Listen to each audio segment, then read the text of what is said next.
আশা করছি সবাই ভালো আছো। আজ আমি কাঁচা আমের কাশ্মীরি আচার কিভাবে তৈরি করতে হয় সেটি করে দেখাবো। এই কাশ্মীরি আচার করতে গেলে প্রথমত লাগছে কাঁচা আম, আর কাঁচা আমটা অবশ্যই দরকার আটিওয়ালা, পুরো কাঁচা আম। আমি এখানে 1 কিলো কাঁচা আমের কাশ্মীরি আচার করে দেখাবো। আমি এখানে একদম আটিওয়ালা কাঁচা আম নিয়েছি, শক্ত পুরোটা আমগুলোকে এবার ছিলে নেব। একটা পিলারের সাহায্যে আমগুলোকে ছিলে নিচ্ছি। আমগুলো এমনভাবে ছিলতে হবে যেন সবুজ অংশ না থাকে। দরকার হলে দুবার করে ছিলে নেবেন।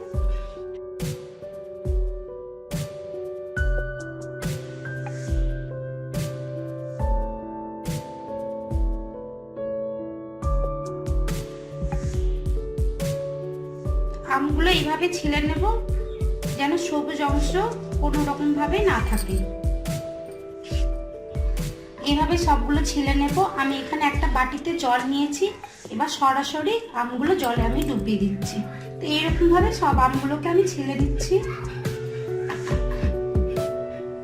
আমগুলো সব আমার ছিলা হয়ে গেল, আপনারা দেখতেই পাচ্ছেন খুব ভালোভাবে ছিলে নিয়েছি।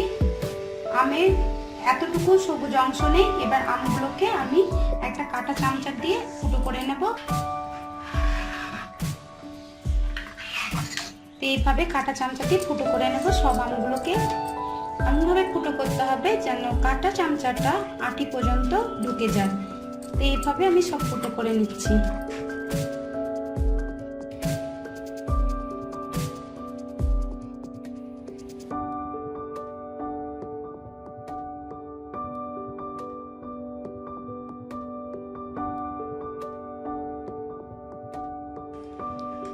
একটা ফুটো করা হয়ে গেছে আমগুলো।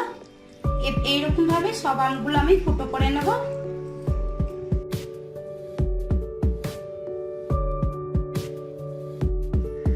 আপনারা দেখতেই পাচ্ছেন সব আমগুলো ফুটো করা হয়ে গেছে। এবার দ্বিতীয় কাজ হচ্ছে আমগুলোকে পিস করে নেওয়া পালা। তা আমি এখানে আমগুলো বটি দিয়ে পিস করে নেব। যেহেতু শক্ত আম, এটা পুরোটা আম আটিপালা আম, আমি চাকু দিয়ে পিস করতে পারবো না, তা আমি বটি দিয়ে পিস পিস করে নেব। আমার আমগুলো কাটা হয়ে গেল, আমি বটিতে কেটে নিলাম। আমি আগেও বলেছি যে আমি বটিতে আমগুলো কাটবো, যেহেতু এটা পুরোটা আম আটিওয়ালা আম, তাই আমি বটিতে কেটে নিলাম। আপনারা দেখতেই পাচ্ছেন আটি হয়ে গেছে।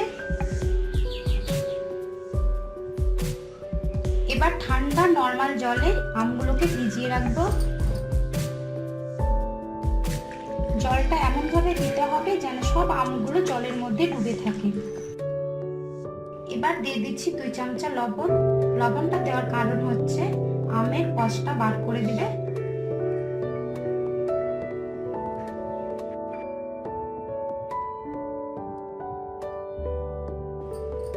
এবার ভালো করে মিক্স করে নিচ্ছি।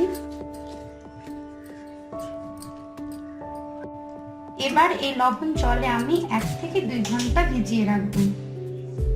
1 থেকে 2 ঘন্টা পর ফিরে আসছি। ফিরে এলাম 2 ঘন্টা পর। লবণ জল থেকে আমগুলোকে উঠিয়ে আরো আমি 4 থেকে 5 বার বেশ ভালো করে ধুয়ে নিয়েছি। এবার চলুন রান্নায়। আমি এখানে আদাকে কেটে নিয়েছি লম্বা লম্বা করে 2 চামচা মতো, আর নিয়েছি 6 থেকে 7টি শুকনো লঙ্কা। শুকনো লঙ্কাগুলোকে এবার কেটে নেব। আমি বোটার দিকটা কেটে নিচ্ছি, তারপরে এই দিকটা একটা খোঁচা দিয়ে সব বীজগুলোকে বার করে ফেলে দিচ্ছি। খুব সহজে বীজগুলো বেরিয়ে যাচ্ছে।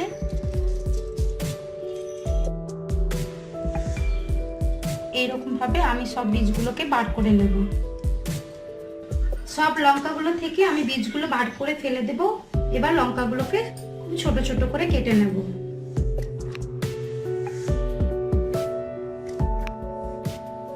এইরকম ছোট ছোট করে সব লঙ্কাগুলোকে আমি কেটে নেব।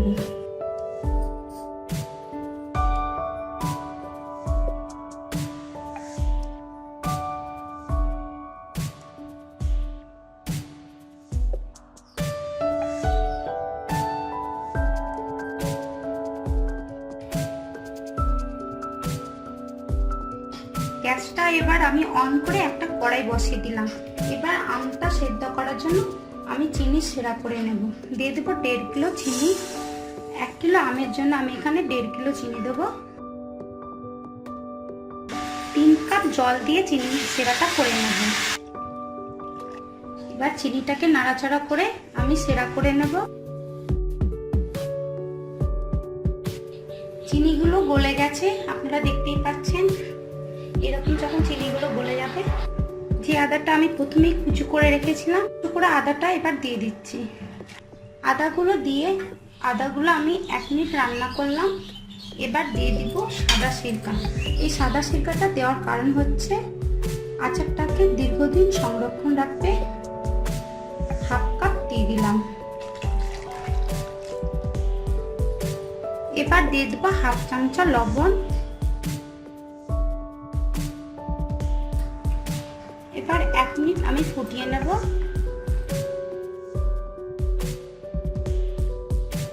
1 মিনিট হয়ে গেছে। এবার লবণ জল থেকে উঠিয়ে রাখা আমগুলো দিয়ে দিচ্ছি।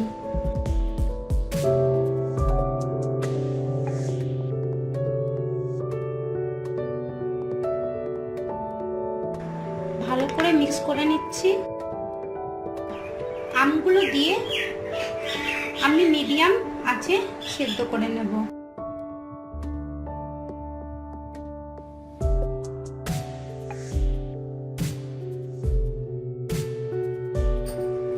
মাঝে মাঝে আমগুলোকে নেড়ে দেব।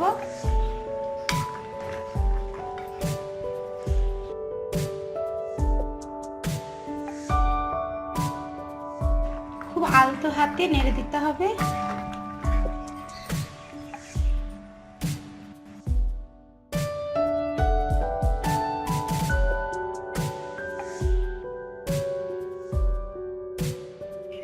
আমটা আমি মিডিয়াম আছে 20 মিনিট রান্না করলাম। 20 মিনিট পর দেখতে পাচ্ছেন আমের কালারটা অনেকটা চেঞ্জ হয়ে গেছে। এরকম আমি একটা উঠিয়ে দেখাচ্ছি। দেখতে পাচ্ছেন অনেকটা সেদ্ধ হয়ে গেছে। আরো আমি 15 মিনিট এই আমগুলোকে রান্না করে নেব। 20 মিনিট পর আমের কালারটা দেখতে পাচ্ছেন খুব সুন্দর হয়েছে। এরকম যখন কালারটা হয়ে আসবে, কেটে রাখা লঙ্কাগুলো দিয়ে দিচ্ছি।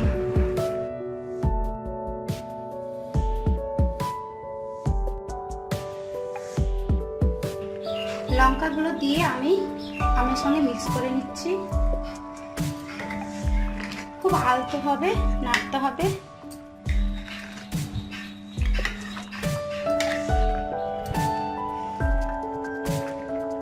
লঙ্কাগুলো দেওয়ার পর আরো আমি 20 থেকে 25 মিনিট আমগুলো রান্না করলাম। আপনারা আমের কালার দেখে বুঝতে পারছেন আচারটা হয়ে এসেছে। এই আমের আচারটা প্রায় 40 থেকে 45 মিনিট লাগবে রান্না করতে। এবার আমি গ্যাসটা অফ করে দেব। ঠান্ডা করে পরিবেশন করব।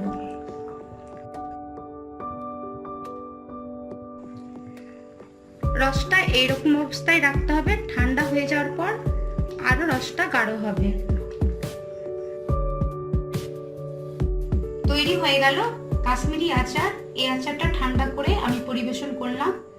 ঠান্ডা করে খেতে ভালো লাগবে। আমি বলবো সপ্তাহখানিক কাচের বয়মে রেখে খেলে আরো টেস্ট দ্বিগুণ বেড়ে যাবে। এই আচারটা নর্মাল তাপমাত্রায় রেখে 5 থেকে 6 মাস খেতে পারবেন এবং নর্মাল ফ্রিজে রেখে সারা বছর জুড়ে খেতে পারবেন। আমার এই রেসিপিটি যদি ভালো লেগে থাকে প্লিজ সাবস্ক্রাইব করবেন, বন্ধুদের সঙ্গে শেয়ার করবেন।